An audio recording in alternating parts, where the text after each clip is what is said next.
Palavra da Verdade, com Hernandes Dias Lopes. Meus amados irmãos, então nós vamos abrir a Palavra de Deus na segunda carta do apóstolo Paulo aos Coríntios, capítulo 5, e faremos a leitura a partir do verso 18 até o capítulo 6, versos 1 e 2.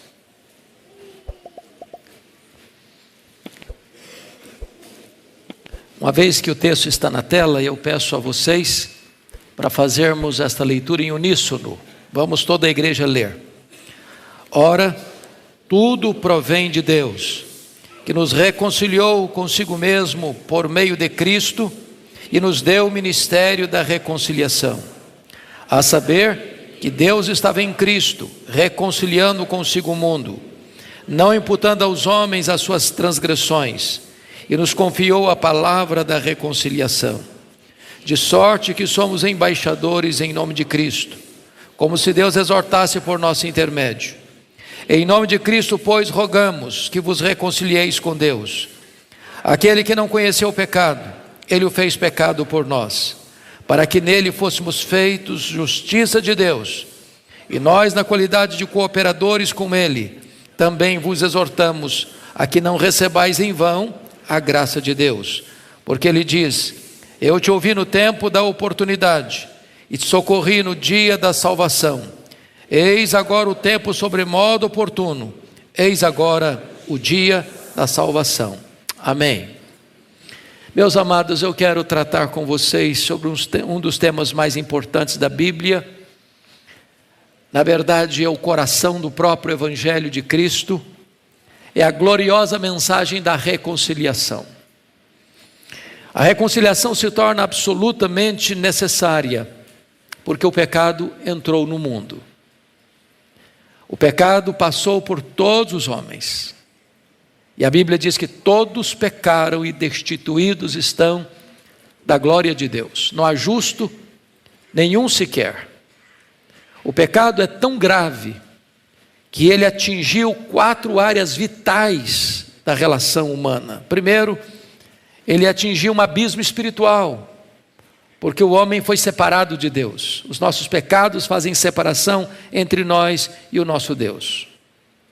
O pecado rompeu também a relação no que tange aspecto social, porque agora o homem não tem mais comunhão com o seu próximo. Essa barreira foi levantada. Terceiro lugar, o pecado rompeu também e abriu um abismo que nós chamamos de psicológico, porque o homem agora está em guerra com a sua própria alma. Ele é um ser em conflito.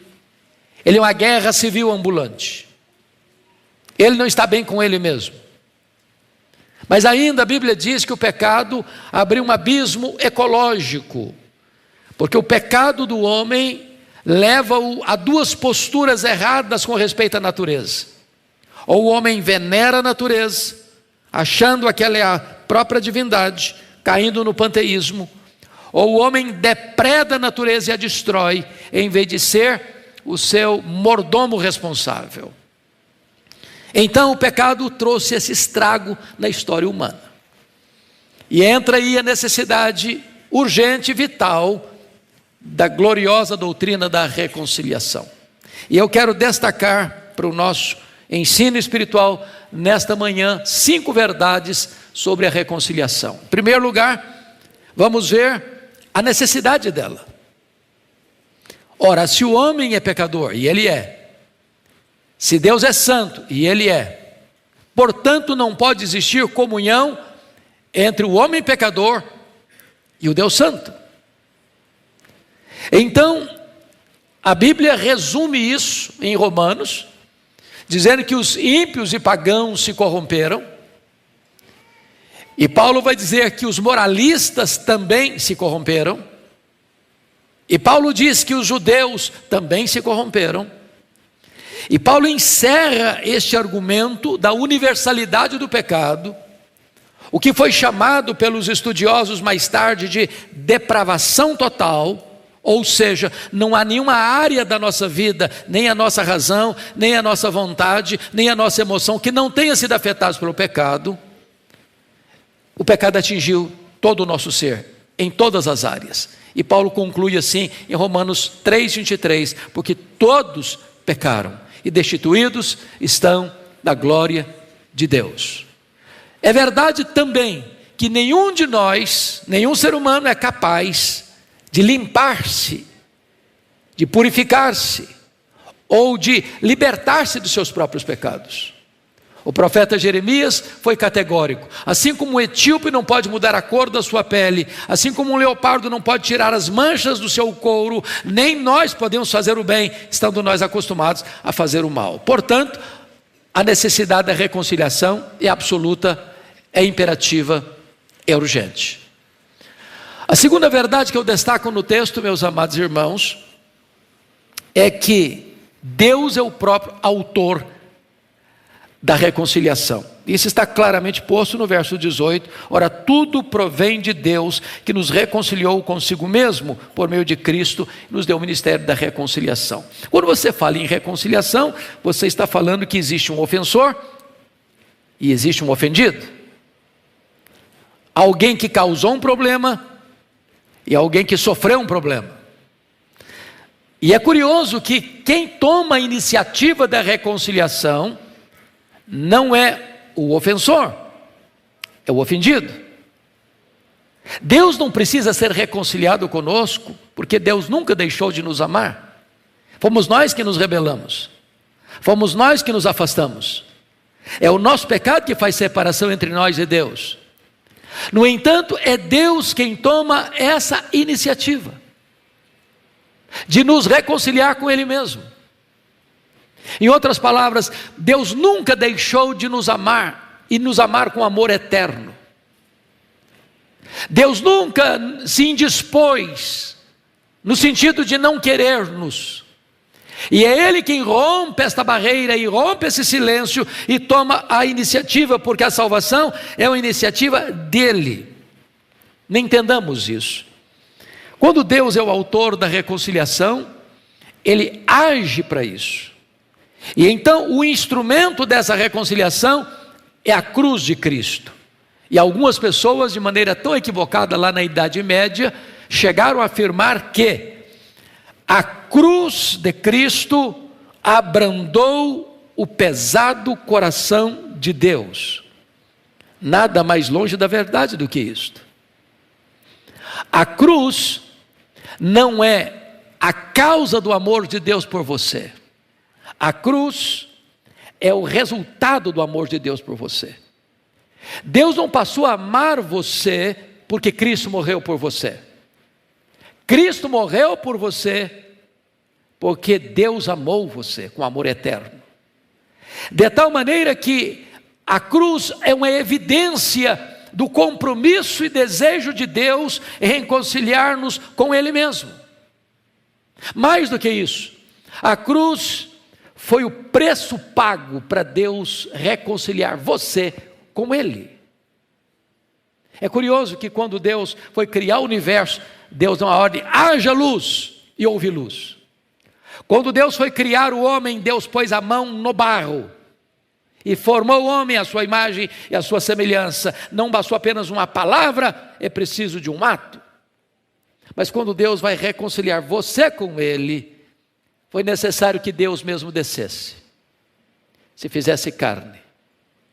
E não apenas isso, que Ele tomasse sobre si o nosso pecado e fosse levado à cruz, morte vergonhosa e ignominiosa, para morrer em seu lugar, em meu lugar, em nosso lugar, assumindo o nosso lugar, sofrendo o golpe da lei que nós devíamos sofrer, bebendo sozinho o amargo cálice da ira de Deus que nós deveríamos beber, e Ele então morre pelos nossos pecados, segundo as Escrituras. Então vamos ver a terceira verdade. Primeira necessidade, segundo o autor. Vamos ver agora quem é o agente da reconciliação. E Paulo deixa claro no verso 18: tudo provém de Deus, que nos reconciliou consigo mesmo por meio de Cristo. E o verso 19: a saber que Deus estava em Cristo reconciliando consigo o mundo. E o que significa isso então? é que ninguém é reconciliado com Deus, a não ser por meio de Cristo. Nós não podemos ser reconciliados com Deus pelo nosso mérito, pelas nossas obras, pelos nossos predicados morais. Também nós não podemos ser reconciliados com Deus pela igreja. A igreja é uma agência do reino de Deus que prega o evangelho de Cristo, mas a igreja não é um instrumento de você se reconciliar com Deus. Não é a igreja que reconcilia você com Deus, é Cristo. E só Cristo. As pessoas definem religião como religare, como se a religião pudesse religar você com Deus. Isso não é verdade. Nenhuma religião pode religar você com Deus. Por mais antiga que ela seja, por mais numerosa que ela seja, por mais bonita que ela pareça, não, nenhuma denominação religiosa, nenhuma igreja pode reconciliar você com Deus. Também nenhum rito sagrado pode reconciliar você com Deus. Não há nenhuma cerimônia que você possa participar e dela se submeter para você ser reconciliado com Deus.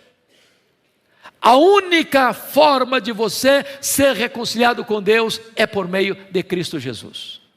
Porque a Bíblia é clara, debaixo do céu, não há nenhum outro nome dado entre os homens pelo qual importa que sejamos salvos. Jesus é a porta do céu. Ele disse: eu sou a porta. Quem entrar por mim será salvo. Entrará e sairá e achará pastagens. Jesus é o vivo caminho para Deus. Ele diz: eu sou o caminho e a verdade e a vida, e ninguém vem ao Pai senão por mim. Não há nenhum outro nome, então, pelo qual você possa se reconciliar com Deus, a não ser o nome de Jesus. Só Ele morreu na cruz, pelos seus, pelos meus, pelos nossos pecados. Só Ele pode tomar você pela mão e conduzir você ao Pai. Só Ele pode conduzir você à glória. Só Ele pode levar você ao céu. Agora notem que Ele reconcilia você com Deus, não pelos seus ensinos. Algumas pessoas dizem: eu vou guardar o sermão do monte, eu vou obedecer o sermão do monte e a minha vida está resolvida. Primeiramente, você não consegue guardar o sermão do monte, você não consegue guardar os 10 mandamentos da lei por você mesmo. Porque isso requeria de você ser absolutamente perfeito, e você e eu não somos perfeitos. Então a maneira de Jesus reconciliar-nos com o Pai foi através da sua morte. Ele morreu para que você e eu fôssemos reconciliados com Deus. Isso é a essência do Evangelho, isso é a simplicidade do Evangelho, isso é a pureza do Evangelho, e esse é o poder do Evangelho. É pela morte de Cristo que nós somos reconciliados com Deus. Mas agora vem a quarta verdade desta mensagem. Primeiro, a necessidade. Segundo, o autor. Terceiro, o agente. Quarto, a base dessa reconciliação. Então, vejamos em primeiro lugar o versículo 19.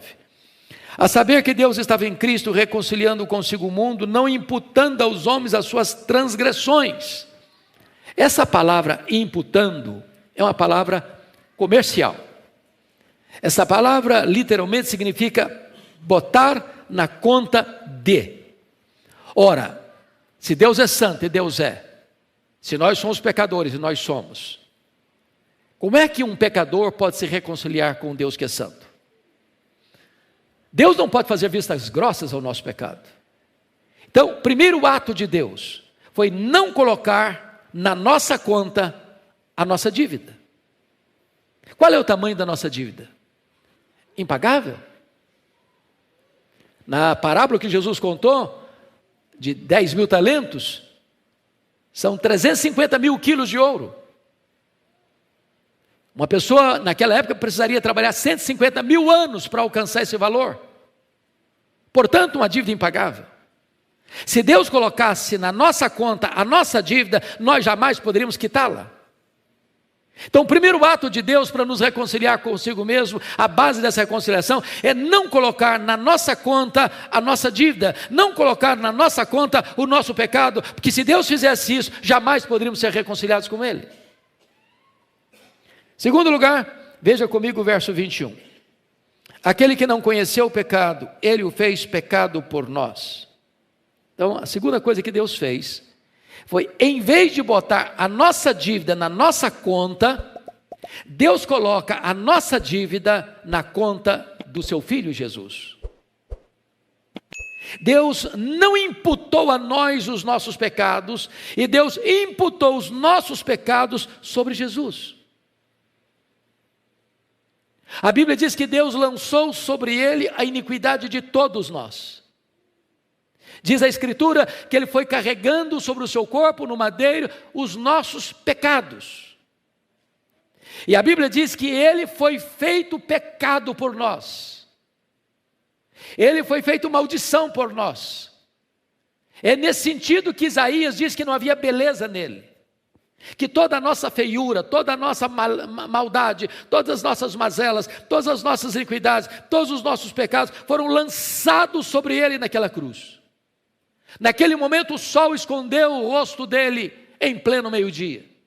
Ali na cruz o próprio Pai o desampara, porque ele ali era o nosso substituto, era o nosso fiador, o nosso representante, e Deus puniu no seu Filho o nosso pecado. O nosso pecado estava sobre ele, a nossa dívida estava sobre ele, e diz a Bíblia que quando ele está na cruz, ele dá um brado: está consumado, está pago, e ele pagou a nossa dívida, não com ouro, não com prata, como cantamos aqui hoje, mas com o seu precioso sangue. Verdade bendita, verdade gloriosa. Mas em terceiro lugar, versículo 21 prossegue e diz assim: aquele que não conhecia o pecado, ele fez pecado por nós, para que nele fôssemos feitos justiça de Deus. Terceiro lugar, Deus não colocou na nossa conta a nossa dívida. Deus colocou a nossa dívida na conta de Jesus. Jesus quitou a nossa dívida com o seu sangue. E agora em terceiro lugar, Deus credita, Deus imputa, Deus deposita na nossa conta toda a justiça do seu Filho. E agora você é declarado justo diante do tribunal de Deus. Já não pesa nenhuma condenação mais para aqueles que estão em Cristo Jesus, nosso Senhor. Isto é a gloriosa doutrina da justificação pela fé. Não apenas você não tem mais débito, não apenas você não tem mais dívida, não apenas você não tem mais pecado para condenar você, mas você tem na sua conta a infinita justiça de Cristo depositada lá. Quando Deus puxa a sua ficha no tribunal do céu, não apenas não tem mais débito, mas tem um crédito infinito. Toda a justiça de Cristo está na sua conta. Você é declarado justo diante do tribunal de Deus. É nesse sentido que o apóstolo Paulo pergunta em Romanos 8: quem tentará acusação contra os eleitos de Deus? É Deus quem os justifica. Quem os condenará? É Cristo Jesus quem morreu, ou antes quem ressuscitou, o qual está à destra de Deus e também intercede por nós. Ou seja, existe uma base legal, jurídica, forense para a nossa justificação. Alguém outro, santo e puro, incontaminado, morreu em nosso lugar. E a justiça dele agora é acreditada em nossa conta. Mas vamos à última verdade desse texto. Primeiro, a necessidade da reconciliação. Segundo, o autor da reconciliação. Terceiro, o agente da reconciliação. Quarto, a base da reconciliação. Quinto, a oferta da reconciliação. Então vejamos, por gentileza, o versículo 19 e 20. A saber que Deus estava em Cristo, reconciliando consigo o mundo, não imputando aos homens as suas transgressões, e nos confiou a palavra da reconciliação, de sorte que somos embaixadores em nome de Cristo, como se Deus exortasse por nosso intermédio. Em nome de Cristo, pois, rogamos que vos reconcilieis com Deus. Então entendamos aqui, nós temos um ministério de reconciliação. Aliás, no versículo 18 diz: e nos deu o ministério da reconciliação. Pastor Arival acabou de receber um grupo bonito aqui e disse: olha, quem não trabalha, dá trabalho. Mas talvez alguém tenha descido essa escada perguntando: bom, mas qual vai ser o meu ministério nesta igreja? Essa igreja tem tanta gente, tem tantas atividades, onde eu vou me encaixar nisso? O que eu vou fazer? Se você tem dúvida qual o ministério que Deus tem para você, aqui está um. Ele deu a você o ministério da reconciliação. Você vai ser um embaixador de Deus. a conclamar as pessoas a se reconciliarem com Deus. Todo aquele que foi reconciliado com Deus recebe imediatamente esse ministério, o ministério da reconciliação. Você é um embaixador de Deus. E essa ideia de embaixador é uma ideia muito interessante, porque o Império Romano nomeava os embaixadores, como ainda hoje as nações enviam seus embaixadores para outras terras, e o embaixador tinha algumas características. Ele vive em terra estranha, ele não é embaixador no seu próprio país. Você tem embaixador do Brasil nas diversas nações com quem o Brasil tem pacto de aliança, de relacionamento. Então ele vive numa terra que não é a terra dele.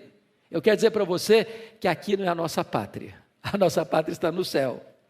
Nós vivemos em terra estranha, somos embaixadores. Segundo, o embaixador fala em nome do seu governo, ele não fala de moto próprio, ele representa o seu governo, ele fala em nome do seu governo, a sua mensagem é a mensagem do seu governo. Você e eu vivemos em terra estranha, e nós falamos aqui, não o que nós queremos, nós reproduzimos a mensagem daquele que nos constituiu embaixadores, o Rei dos Reis, o Senhor dos Senhores. Terceiro, nós estamos aqui representando, já que estamos em terra estranha, o nosso país. E o nosso país é o céu. A nossa pátria está no céu. E nós somos representantes do céu. Portanto, a nossa vida aqui reflete o céu. Se nós tivermos uma postura diferente disso, nós estamos, de certa forma, denegrindo a nossa verdadeira pátria, que é o céu. E mais, um embaixador não se naturaliza. Ele vai ser sempre um estrangeiro. Ele não vai perder nunca a sua nacionalidade. Quero dizer para você que essa terra é maravilhosa, é dádiva de Deus. Vivemos num país maravilhoso, com belezas raras, com riquezas muitas, mas eu quero dizer para você que aqui não é a sua casa permanente. Então não plante muitas raízes aqui não, porque nós estamos aqui de passagem, rumo à nossa pátria celestial. Aqui nós temos uma missão.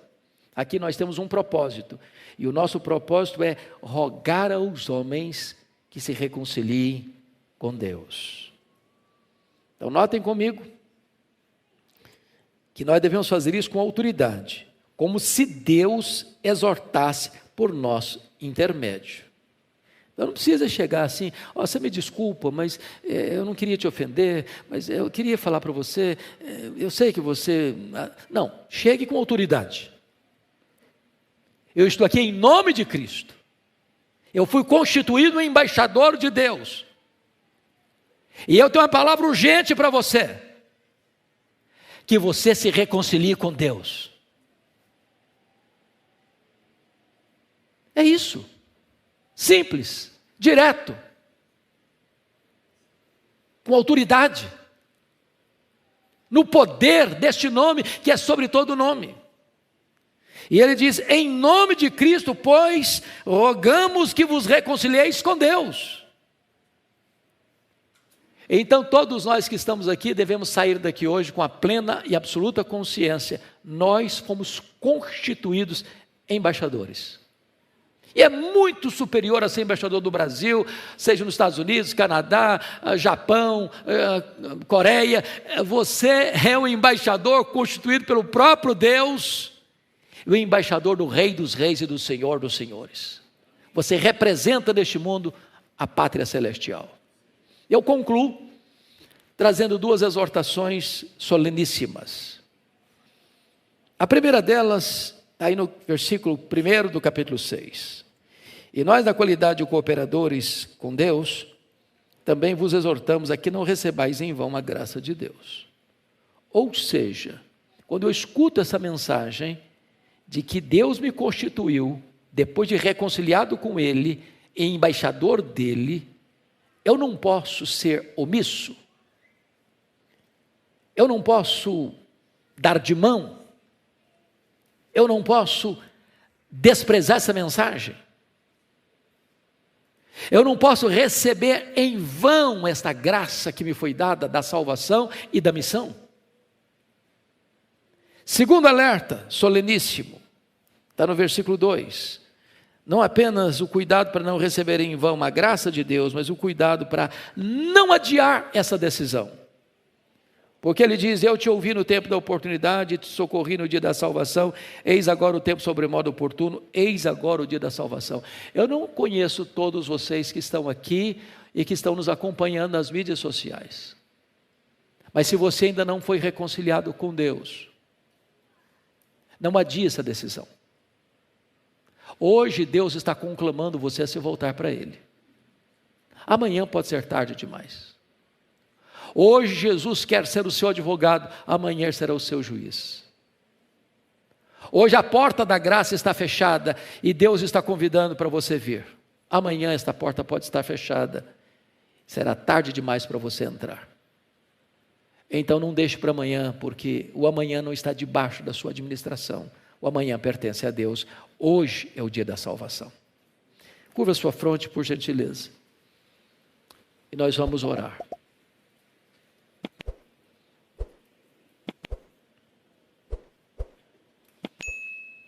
Deus, nós acabamos de ouvir a Tua palavra, tão clara, tão direta, tão oportuna, tão urgente.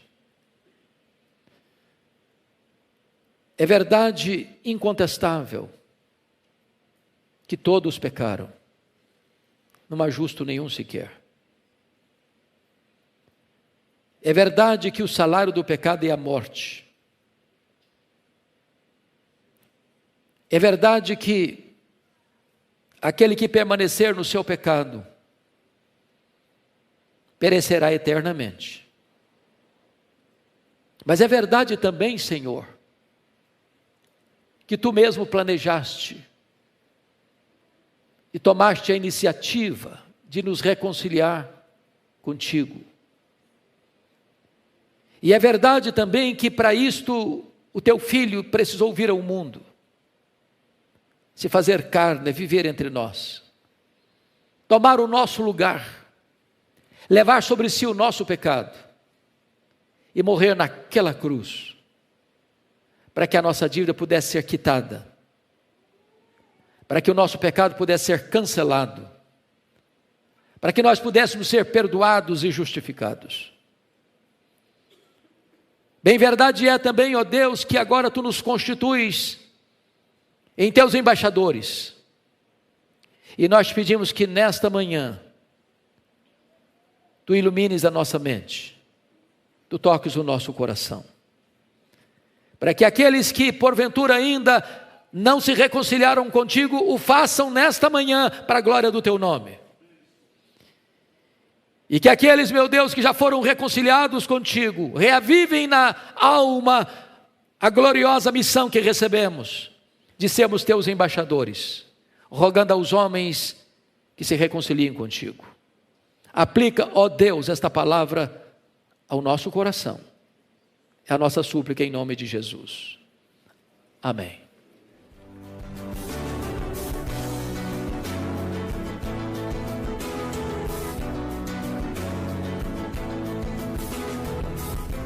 Palavra da Verdade, com Hernandes Dias Lopes.